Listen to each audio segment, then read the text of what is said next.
श्री परमात्मने नमः।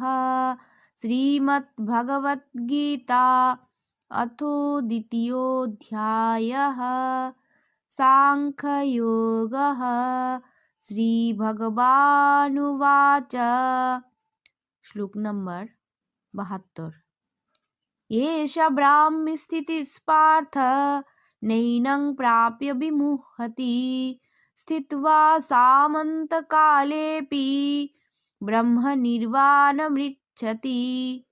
অর্থাৎ, হে পার্থ, একই ব্রহ্মনিষ্ঠায় অবস্থিতি বলা হয়।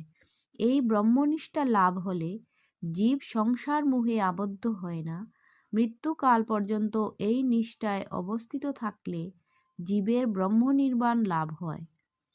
ওম তৎসদিতি শ্রীমদ্ভগবদ্গীতাসু উপনিষৎসু ব্রহ্মবিদ্যায়াং योगशास्त्रे श्रीकृष्णार्जुनसंवादे सांख्ययोग नाम द्वितीयोऽध्यायः।